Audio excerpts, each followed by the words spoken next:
Nuestro planeta está lleno de vida desde la montaña más alta hasta lo más profundo del océano. Hay vida por todas partes. Pero, ¿cómo comenzó?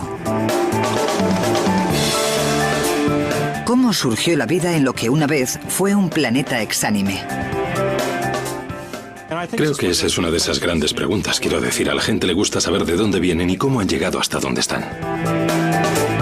La ciencia actualmente espera ser capaz de responder a esta antiquísima pregunta.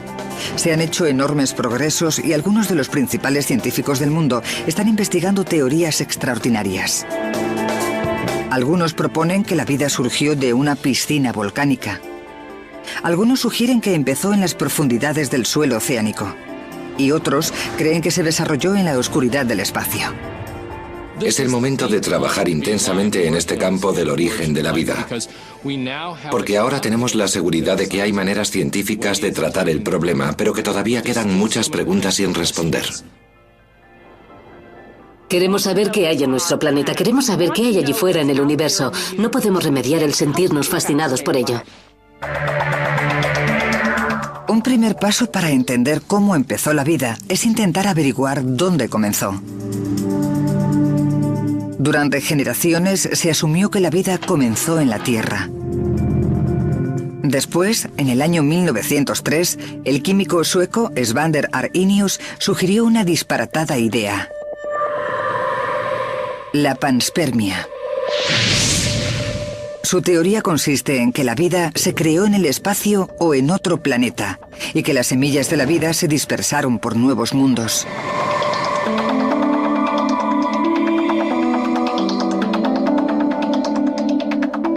El científico de la NASA, Scott Sanford, investiga la posibilidad de que la vida pudiera haber comenzado en el espacio. La panspermia no es del todo imposible. Sabemos que hay muestras de Marte que han llegado a la Tierra.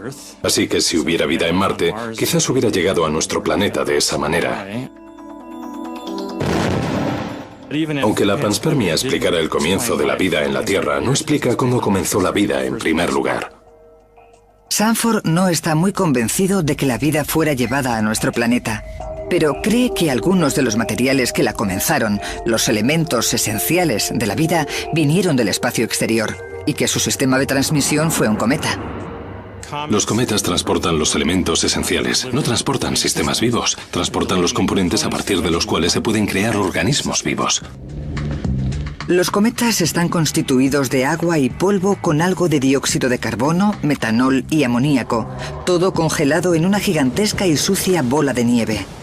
Sanford cree que también contienen pequeñas cantidades de compuestos orgánicos, algunos de los elementos esenciales de la vida. Sin embargo, hay un problema: ¿cómo llegaron hasta allí? Estos elementos esenciales casi siempre los reúnen los seres vivos.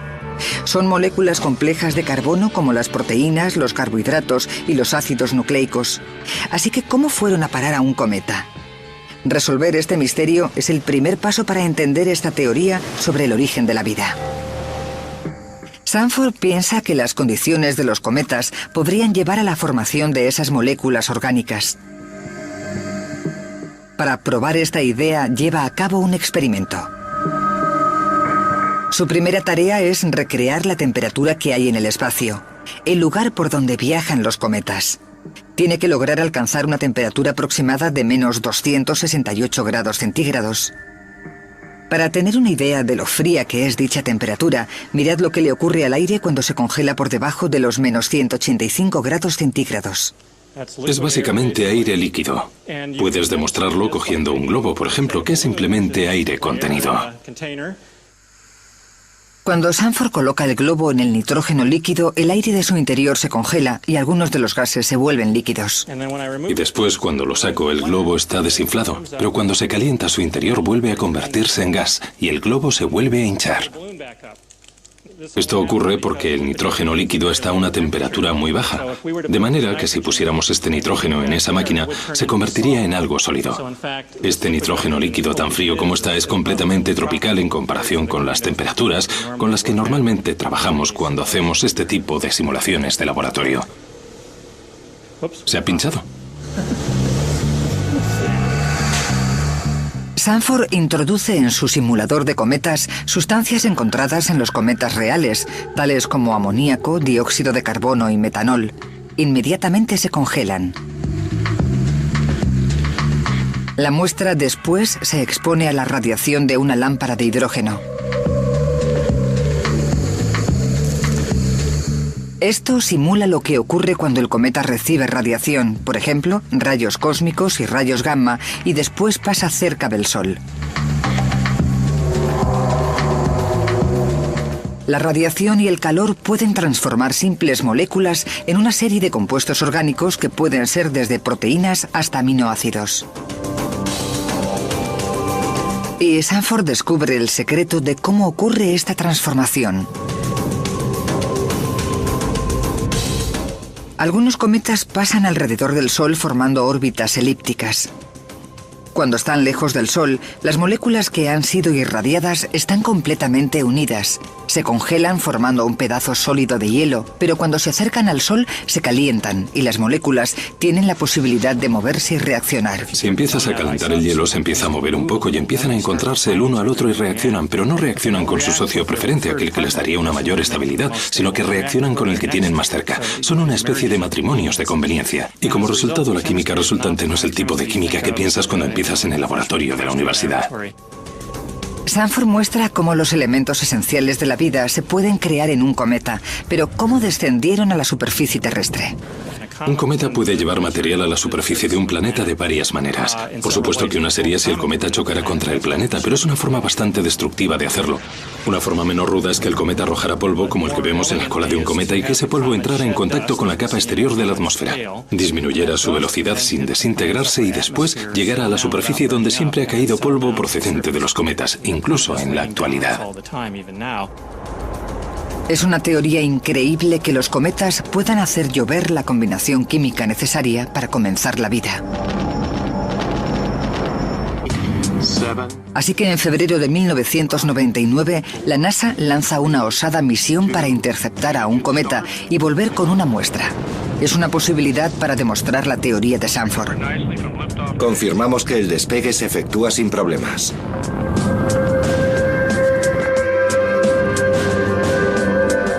Tras 5 años de vuelo, la sonda, llamada en clave Stardust, alcanza su objetivo, un cometa conocido como Bill 2. Las partículas de polvo de la cola del cometa caen en un panal recolector relleno de un aerogel diseñado para ello. La muestra inmovilizada en el aerogel está sellada en el interior de la cápsula de retorno.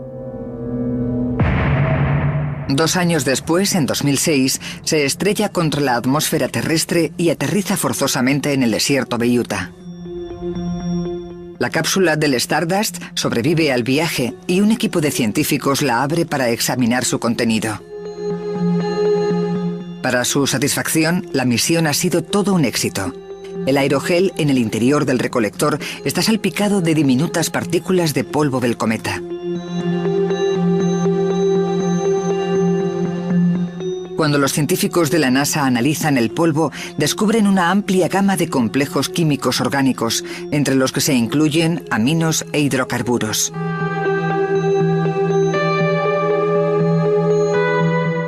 Esto confirma la teoría de Sanford de que los cometas contienen los elementos esenciales de la vida. Cuando quieres crear vida en un planeta, no tienes necesariamente que empezar de cero en ese planeta, porque desde el espacio exterior pueden llegar a él los compuestos que pueden desempeñar un importante papel para que todo marche. Es increíble pensar que la vida pudo haber comenzado utilizando elementos esenciales orgánicos procedentes del espacio. Pero un científico británico piensa que la vida se creó a bordo de un cometa. ¿Significa eso que todos descendemos de una forma de vida alienígena? La búsqueda para averiguar cómo y dónde comenzó la vida ha intrigado a los científicos durante generaciones. Chandra Wickramasinghe, profesor de astronomía en la Universidad de Cardiff, está de acuerdo con que los cometas tuvieron que ver con el nacimiento de la vida, pero además piensa que la vida en sí misma comenzó en un cometa. Los cometas son el mejor lugar en el que se puede crear vida. Nuestro sistema planetario está rodeado de 100.000 millones de cometas, así que se multiplican enormemente las probabilidades a favor de que la vida comenzara en alguno de esos cometas que hay por encima de la Tierra. Wickramasinghe propone que las moléculas orgánicas encontradas en el interior de los cometas se reunieron para crear las primeras formas de vida unicelulares. Es una arriesgada y controvertida teoría. Al principio nos veían como herejes. Probablemente nos hubieran llevado a la hoguera si hubiéramos vivido en la época medieval. Fuimos unos inconformistas, de eso no hay duda. La radical afirmación de Wickramasinghe es que los cometas helados no solo contienen compuestos orgánicos complejos, sino que también el otro ingrediente esencial para dar comienzo a la vida, el agua líquida. El agua se forma cuando los isótopos radioactivos se descomponen, despidiendo calor, lo que derrite el hielo en el centro del cometa.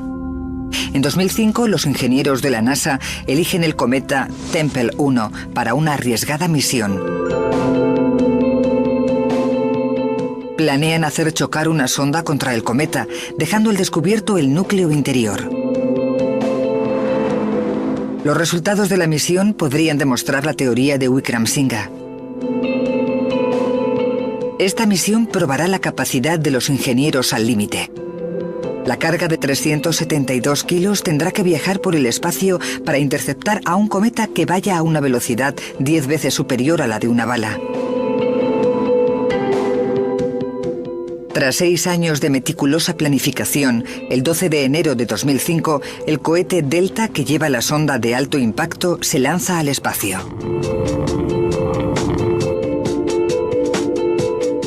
Tras un viaje de unos 432.000 kilómetros, el objeto que tiene que impactar, con un tamaño similar al de un pupitre, se separa de la nave madre y se precipita hacia el cometa. Impacta directamente contra él.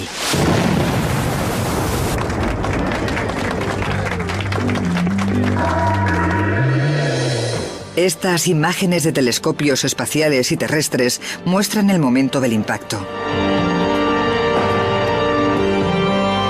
Por primera vez, los secretos de lo que se encuentra en el interior de un cometa son revelados.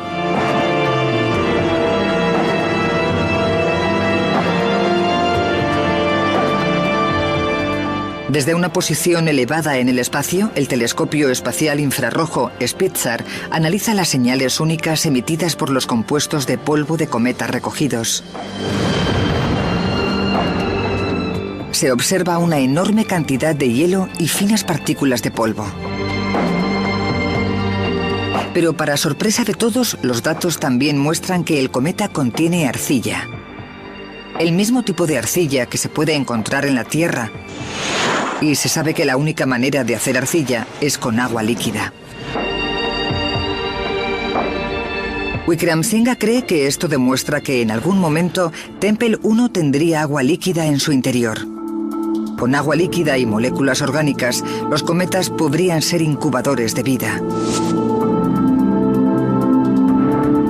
Los cometas como Tempel 1 podrían estar llenos de microorganismos listos para sembrar vida por toda la galaxia. Aquí en la Tierra estamos conectados con un cosmos mucho más grande. La vida en la Tierra es parte de una cadena de existencia conectada que se extiende hasta los confines más remotos de la galaxia, quizás hasta los confines más remotos del universo. Ahí fuera están nuestros primos. Pero independientemente de que la vida comenzara en el interior de un cometa o en la Tierra, lo que sigue sin saberse en absoluto es cómo ocurrió. Cómo las moléculas orgánicas inertes se combinaron para crear el primer ser vivo. Este gran nacimiento es una de las grandes preguntas sin respuesta aún para la ciencia. Antiguamente se creía que la vida surgió de forma espontánea. Una rana pudo surgir del agua estancada o las moscas de la comida pasada. En el siglo XIX, Charles Darwin propuso que quizás la vida surgió de una vez hacía muchos millones de años. Sugirió que fue este gran nacimiento lo que condujo a toda la vida actual mediante un proceso de evolución. Partiendo de la forma de vida más simple, evolucionaron criaturas cada vez más complejas. A medida que surgen más especies, se forma una nueva rama en el árbol de la vida. Y si nos remontamos al pasado, podemos ver a nuestros ancestros. Los científicos proponen que toda la vida en la Tierra desciende de un único organismo microscópico, algo que se conoce como el último ancestro común. Entender este antiguo microorganismo nos ayudará a los científicos a descubrir los secretos del gran nacimiento. Pero, ¿cómo se pueden desglosar más de 4.000 millones de años de evolución? Una buena manera de empezar es con los fósiles. Martin van Kranendonk es un geólogo con la buena suerte de vivir en Australia, el hogar de algunas de las rocas más antiguas del mundo. Y entre estas antiguas rocas, van Kranendonk afirma haber encontrado restos fósiles de excepcionales organismos que vivieron hace 3.500 millones de años. Estos son nuestros tatarabuelos y tatarabuelas. Son estromatolitos fósiles de unos 3.500 millones de años de antigüedad y se depositaron en la costa de un antiguo océano. Son las pruebas más antiguas de vida en la Tierra. Los estromatolitos son cúmulos de roca con materiales microbianos que se agrupaban en la antigua agua del mar. Estaban formados por microbios que colonizaron el antiguo fondo marino sobre la arenisca moldeada por las olas. Sus restos fósiles ahora muestran que la vida ya existía hace 3.500 millones de años. ¿Pero cómo era? Bien, tras miles de millones de años, el mar ha cambiado, pero los estromatolitos siguen vivos en la actualidad. Van Kranendonk viaja a unos 1.000 kilómetros por el desierto australiano hasta Shark Bay. Estos son algunos de los estromatolitos más grandes del mundo y crecen hasta alcanzar 1 metro de altura. Los cúmulos de estromatolitos están formados por comunidades de microorganismos como bacterias y algas. Se unen mediante finos sedimentos para formar capa sobre capa de roca. Viviendo en montículos, los microorganismos realizan un proceso llamado fotosíntesis. Utilizando la energía de la luz solar, convierten el dióxido de carbono y el agua en energía y durante el proceso desprenden oxígeno. Pero aunque los estromatolitos se remonten a 3.500 millones de años atrás, los científicos creen que siguen sin ser el primer paso en la creación de la vida. Para encontrarlo, tenemos que viajar aún más lejos en el tiempo. Hasta ahora no existen muestras de fósiles de este antiguo periodo, pero hay una científica que piensa que puede descubrir cómo eran estas primeras formas de vida. Se trata de una búsqueda que la llevará a uno de los lugares más remotos de la Tierra. Se calcula que hay aproximadamente unos 3.000 millones de especies diferentes de microorganismos en la Tierra, pero hasta la fecha se han descubierto menos de un 1%. Intentando encontrarlas se encuentra la bióloga de la NASA, Lynn Rothschild. Lo único que hay que hacer es mirarlos por un microscopio y ya se ve lo increíbles que son. Cuando tenía 8 años, los miré con microscopio y fue todo un flechazo. Me di cuenta de que son un paso totalmente crucial para estudiar la evolución, y esta es la dirección que seguí en mi propia investigación. Así que logro divertirme a la vez que estudio algo muy importante. Rothschild viaja a 4.260 metros sobre el nivel del mar hasta el altiplano en el sur de Bolivia. Es un paisaje hostil en el que la temperatura normalmente desciende a menos 20 grados centígrados. También cuenta con uno de los niveles más altos de radiación ultravioleta registrados en la Tierra. Pero podría ser el lugar perfecto para encontrar alguna relación con el microbio que hizo nacer la vida en la Tierra, el último ancestro común. Desde aquí arriba, en los Andes bolivianos, este parece el último lugar en el que buscaríamos vida. Pero hemos encontrado organismos que probablemente sean los organismos más antiguos de la Tierra. Quizás sean los más similares al último ancestro común. Rothschild registra la Tierra en búsqueda de microbios que vivan en condiciones extremas. Resulta que estos microorganismos, llamados extremófilos, podrían estar íntimamente relacionados con las formas más primitivas de vida. Hay que ir a lugares extraordinarios para encontrar ecosistemas que sean solo microbianos. Espero que esos organismos demuestren ser muy antiguos, en otras palabras, que estén mucho más cerca de nuestro último ancestro común de lo que estamos tú o yo. La próxima parada para Rothschild es un paisaje de barro hirviendo. El vapor caliente, calentado por superficiales cuerpos de magma, sale disparado del suelo. Los calientes géiseres como este ya existían en el origen de nuestro planeta, así que Rothschild espera encontrar vida en estas condiciones tan extremas. La primera forma de vida común de la que descendemos todos vivió en temperaturas muy elevadas. Rothschild trabaja meticulosamente anotando la temperatura y la posición exacta de cada muestra que toma. Un gran reto para los científicos al intentar entender cómo comenzó la vida es que incluso los microorganismos más básicos vivos en la actualidad siguen siendo increíblemente complejos. Cuando la observamos con microscopio, la intrincada complejidad de una célula resulta clara. Desde su capacidad para reproducirse hasta la forma en la que transforma la energía, cada proceso en la célula se lleva a cabo mediante una extraordinaria interacción de moléculas orgánicas complejas. Pero los antiguos microorganismos que Rothschild está investigando en Bolivia podrían darnos pistas sobre la naturaleza de los primeros organismos. A medida que el sol se esconde en el horizonte, la temperatura desciende en picado. Rothschild se resguarda de la dureza del entorno en el que se desarrollan estos modernos parientes. Durante la noche, la temperatura está muy por debajo de los 0 grados centígrados. A la mañana siguiente, el coche no arranca. Voy a llegar de la orilla de la laguna, voy a ir hasta el codo, por ahí voy a ir a... La doctora Rothschild también siente los efectos del escaso aire a 4.260 metros sobre el nivel del mar.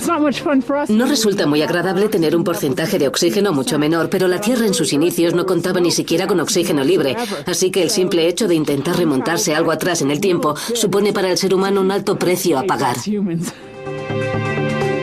El siguiente lugar en que va a trabajar Rothschild es la Laguna Colorada. Su color rojizo da una pista sobre el excepcional tipo de microbios que espera encontrar. Esta parte de Bolivia cuenta con uno de los niveles de ultravioletas más elevados del mundo. La fina atmósfera a esta elevada altitud solo bloquea parcialmente la radiación solar, haciendo que las condiciones de vida sean más parecidas a las de la Tierra hace 4.000 millones de años. Cuando surgió la vida, el nivel era increíblemente alto, muchísimo más de lo que es en la actualidad. Y subiendo aquí arriba, aunque no podamos simular cómo era la Tierra, porque por supuesto no podríamos vivir en esas condiciones, al menos podemos viajar algo en el tiempo y hacernos una ligera idea de cómo habría sido para los organismos en el pasado. La doctora Rothschild mide los niveles de radiaciones ultravioletas.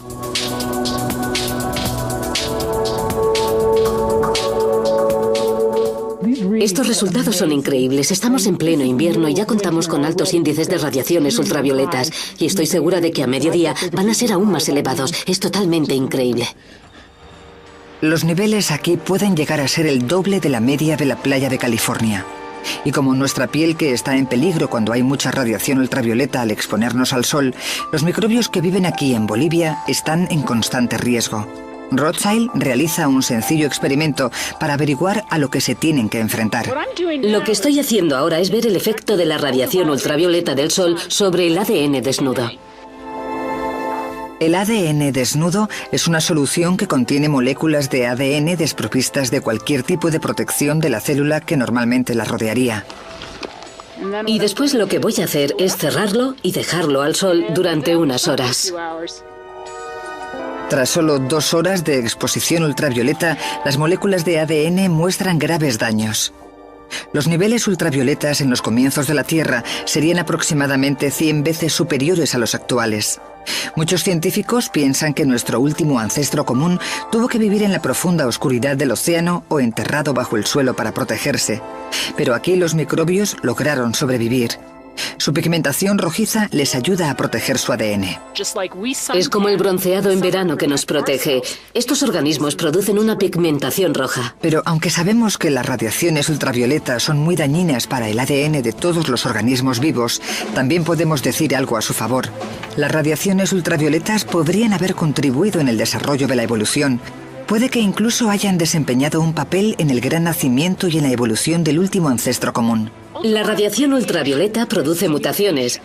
No todas las mutaciones son malas. Sin las mutaciones no habría existido la evolución.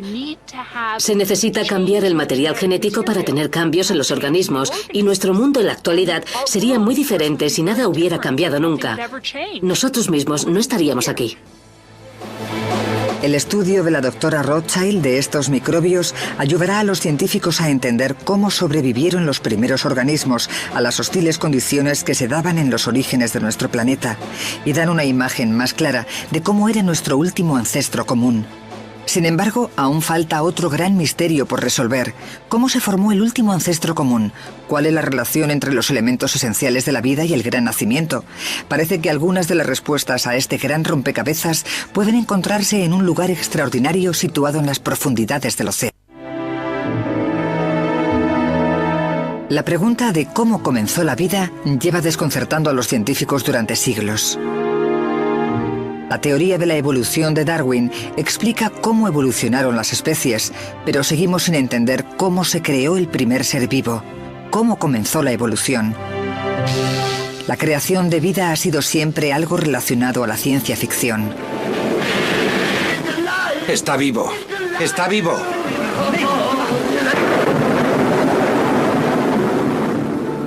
Más tarde, en 1953, un arriesgado experimento dio comienzo a las modernas investigaciones científicas sobre el origen de la vida.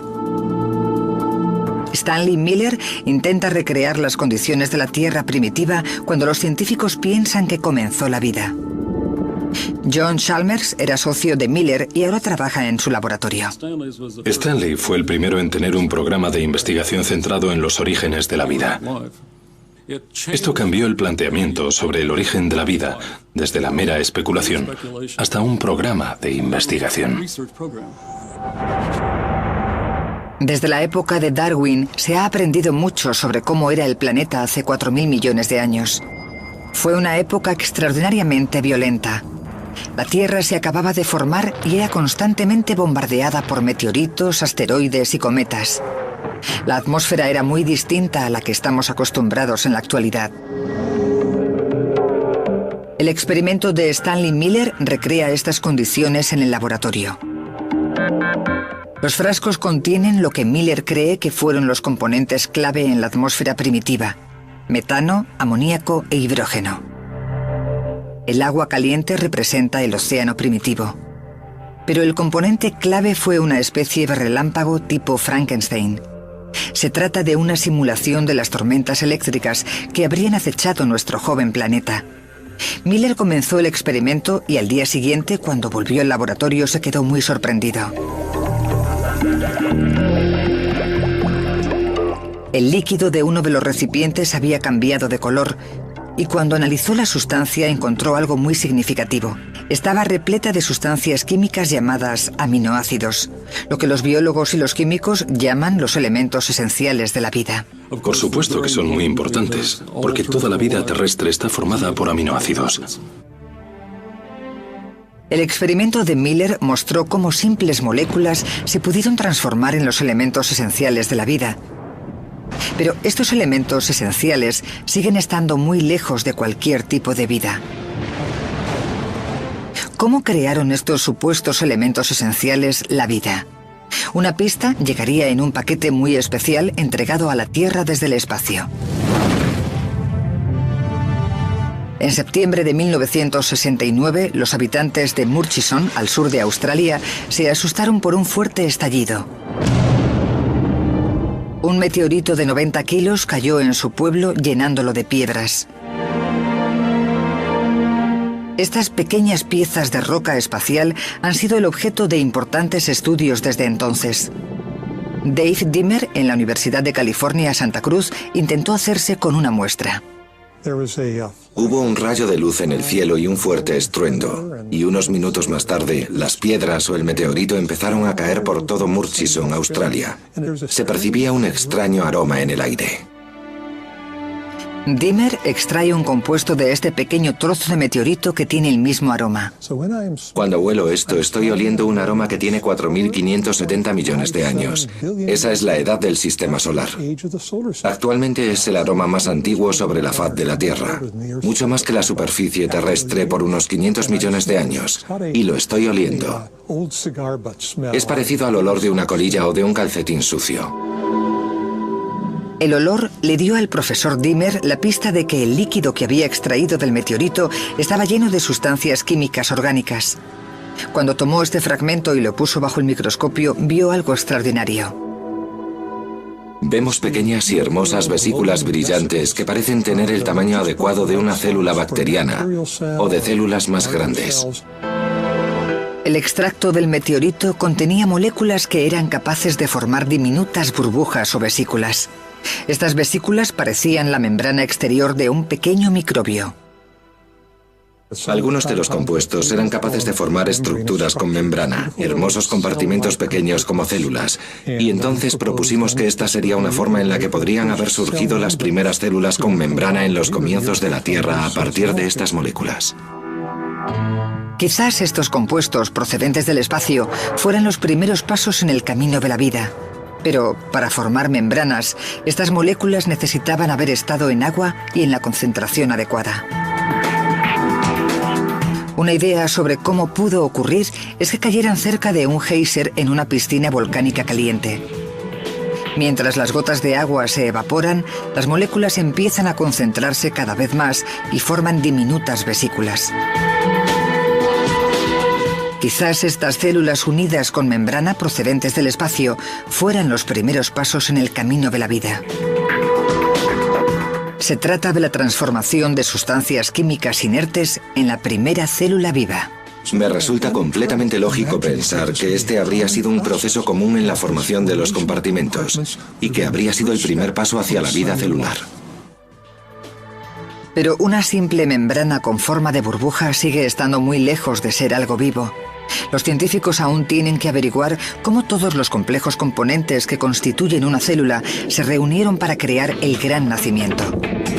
En esta ocasión, la respuesta procede de un mundo perdido que no ha sido descubierto durante casi 4.000 millones de años. En 1977, un equipo del Instituto Oceanográfico Woods Hole estaba buscando señales de actividad volcánica en el fondo marino, a unos 2.438 metros bajo la superficie del océano.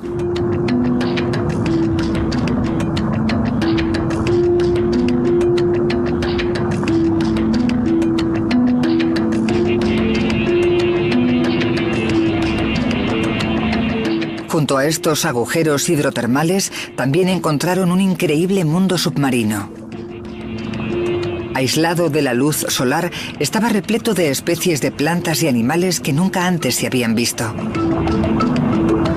Hasta ese momento, muchos científicos pensaban que todos los ecosistemas vivos dependían de la fotosíntesis, pero aquí encontraron un entorno único completamente protegido de la luz del sol. Este extraño mundo submarino cautivó al científico del Instituto Carnegie, el Dr. Robert Heisen. Imagina lo excitante que fue descender en submarino a las profundidades del océano, donde la gente pensaba que no había nada, y encuentran estos agujeros hidrotermales, estos lugares en los que brotan fluidos volcánicos en el suelo oceánico. Y no solo eso, porque además de toda esa energía química y calor, hay seres vivos, hay ecosistemas. Está lleno de vida, microbios, parásitos y almejas, y todo tipo de cangrejos extraños y demás seres. Tras buscar en las profundidades marinas, encontraron montones con forma de chimenea que emitían chorros de agua hirviendo. Tuvo el presentimiento de que estos agujeros calientes pudieran producir una interesante combinación química. Quizás pudieron haber producido los elementos esenciales orgánicos de la vida. Hizo un experimento para averiguarlo. Es fácil hacer estos experimentos. Se coge un poco de mineral, un poco de sustancias químicas, las pones en el tubo y lo cierras. Lo sometes a elevadas temperaturas y a altas presiones durante unas horas y después lo abres. Está todo ahí dentro. Y lo que encontró resultó ser mucho más excitante de lo que había imaginado. Cuando hicimos estos experimentos pensamos que no encontraríamos nada demasiado interesante, solo algunas simples moléculas que podríamos analizar y quizás hacer algún informe sobre ellas. Estábamos equivocados. Esto tenía un olor muy intenso. A baja temperatura era como melaza y a una temperatura algo más elevada, aproximadamente 176 grados centígrados. El olor era muy parecido al del whisky. La gente que viniera al laboratorio habría dicho, tíos, os lo debéis estar pasando en grande, ¿qué hacéis? Y lo que estábamos haciendo era crear vida. Este extraño aroma le dio a Haysen la pista de que él también había creado moléculas orgánicas. Una vez más, estas moléculas se juntaron formando diminutas vesículas como membranas. Se comportaban como las moléculas extraídas del meteorito Murchison. Así que Haysen había descubierto que puede ser posible crear estas membranas celulares cerca de los profundos agujeros marinos. Sin embargo, otros científicos piensan que este extraño mundo submarino era capaz de proporcionar algo más que una simple membrana celular. Creen que estos cálidos agujeros fueron donde todos los componentes del origen de la vida se reunieron.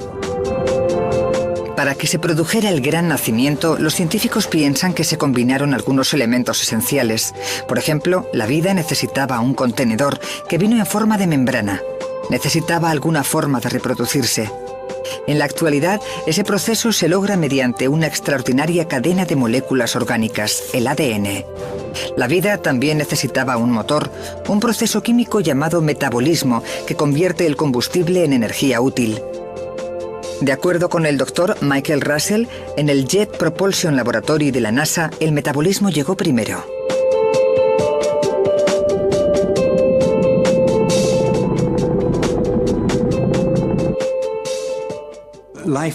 La vida tiene un trabajo que hacer. Lo explicaría de la siguiente manera. Puedes tener un coche moderno con un motor y un ordenador en el interior. Si al coche le quitas el ordenador, sigue funcionando, pero si le quitas el motor y dejas el ordenador, no lo hará. El ordenador es una especie de regulador, pero el motor es lo verdaderamente importante.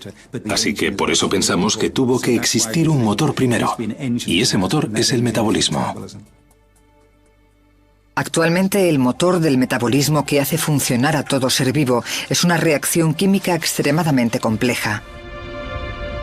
Pero Russell piensa que todos tenemos rastros de la primera y la más sencilla reacción metabólica oculta en nuestras células, como fósiles vivos que señalan hacia dónde comenzó la vida. Podemos averiguar el tipo de sustancias químicas que había en la Tierra en sus orígenes y ver que aún existen en la actualidad. Así que, por ejemplo, en nuestra piel tenemos sulfuro de hierro, y ese pequeño pedazo de roca nos hace recordar de dónde venimos todos. Y según Russell, de ahí es de donde venimos. Los profundos agujeros marinos están fundamentalmente hechos de sulfuro de hierro. Cree que este y otros compuestos dieron comienzo al metabolismo actuando como catalizadores para permitir que se produjera una reacción entre el hidrógeno gaseoso que salía de los agujeros y el dióxido de carbono disuelto en el agua. Pero finalmente esta simple reacción evolucionó para convertirse en el complejo motor químico del metabolismo. Y finalmente el metabolismo necesitó el ADN porque necesitaba un regulador, necesitaba un ordenador, pero para empezar solo necesitábamos el motor. En algún momento, los motores del metabolismo adquirieron una carrocería, la membrana. La teoría de Russell nos da una idea de cómo una simple reacción química podría haber llevado a la creación de moléculas orgánicas cada vez más complejas. Y finalmente creó la primera célula viva y el resto de la vida en el planeta. Aún quedan muchas incógnitas, pero poco a poco las pistas sobre el origen de la vida están empezando a revelarse. Ahora un científico afirma que podría ser capaz de reunir todas estas pistas utilizando las últimas técnicas de laboratorio. Espera dar comienzo a la vida desde cero, algo que no ha ocurrido en nuestro planeta desde hace 4.000 millones de años.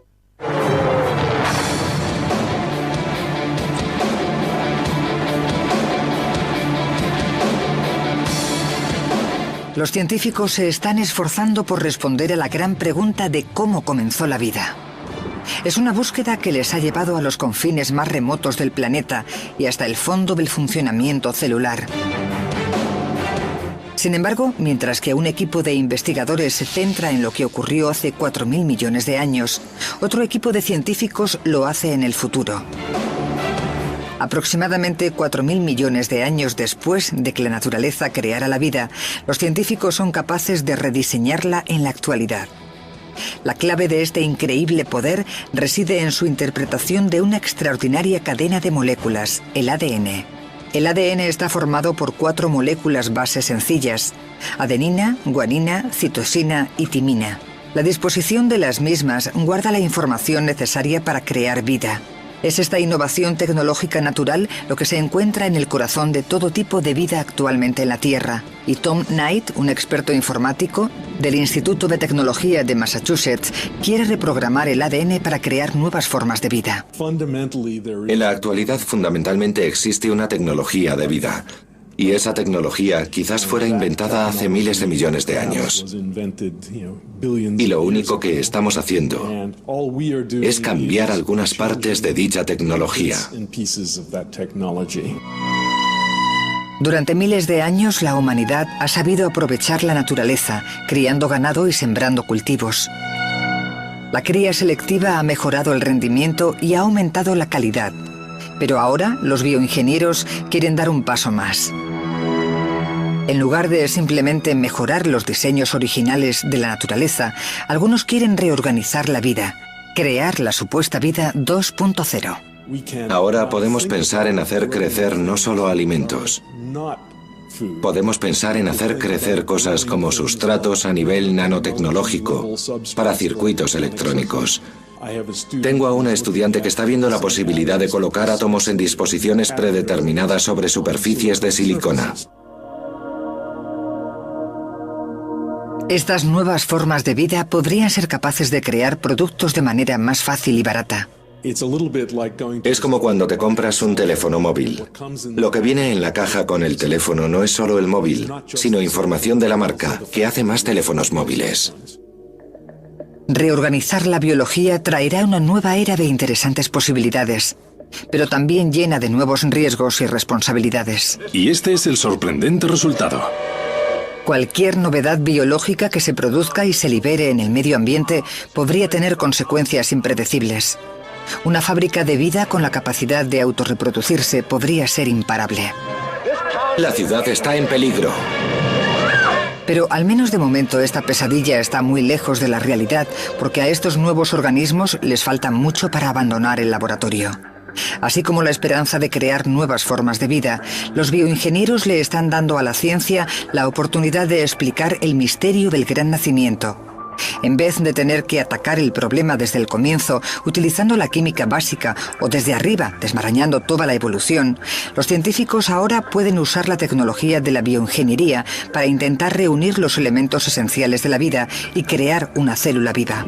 Jack Szostak, de la Escuela de Medicina de Harvard, es un experto en la materia. Tenemos la suposición de que algún día se averiguará cómo crear los elementos esenciales necesarios. Lo que ocurre si se tienen dichos elementos esenciales, cómo combinarlos, cómo organizarlos para que empiecen a actuar como una célula. Szostak y su equipo de la Escuela Médica de Harvard se han marcado el reto de construir un sistema vivo en el laboratorio.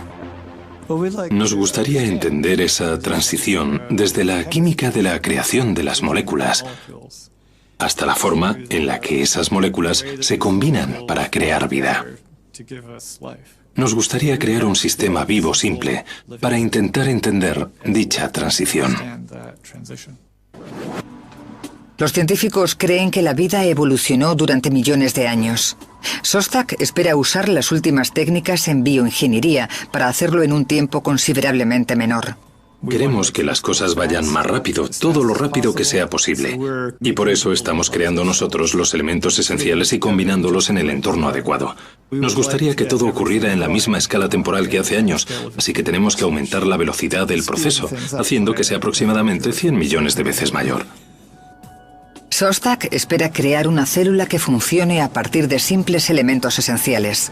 La única manera en la que lo puede hacer es reduciendo una célula a sus componentes más sencillos. Una de las cosas que ha hecho que el origen de la vida resulte tan complicado de descifrar durante décadas es que toda la vida a la que estamos acostumbrados en la actualidad es demasiado complicada. Un gran reto es crear una versión más sencilla de la compleja molécula del ADN. Szostak cree que la respuesta es el ARN. El ARN está también formado por 4 moléculas base, pero en vez de estar dispuestas en una doble hélice, el ARN solo tiene una rama. Si pensamos nuevamente en las primeras células que existieron, se podía guardar la información en el ARN. El ADN no es necesario. El objetivo de Szostak es crear una molécula de ARN que se pueda autoduplicar. Esto, en teoría, finalmente formaría parte de una célula simple capaz de duplicarse por sí misma. Si lo logra, puede que sean capaces de comenzar un proceso evolutivo. Estamos interesados en el origen de la vida, la transición desde la química hasta el comienzo del comportamiento biológico. Y para mí lo más importante en lo que tenemos que pensar en esta transición es en el comienzo de la evolución. Y una vez que la evolución pueda comenzar, cada vez se crearán células más complejas mediante el proceso de la selección natural. Finalmente, Szostak espera ser capaz de hacer evolucionar un sistema biológico sencillo que se pueda mantener y reproducir por sí mismo. Algunos podrían llamarlo vida. El trabajo de Szostak podría algún día llegar a conectar los puntos sueltos entre los elementos esenciales de la vida y el último ancestro común, y demostrar cómo las sustancias químicas inertes se pueden combinar para crear vida.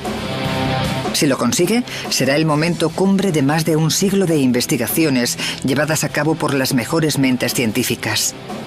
Finalmente, podríamos resolver la gran incógnita de cómo comenzó la vida en nuestro planeta.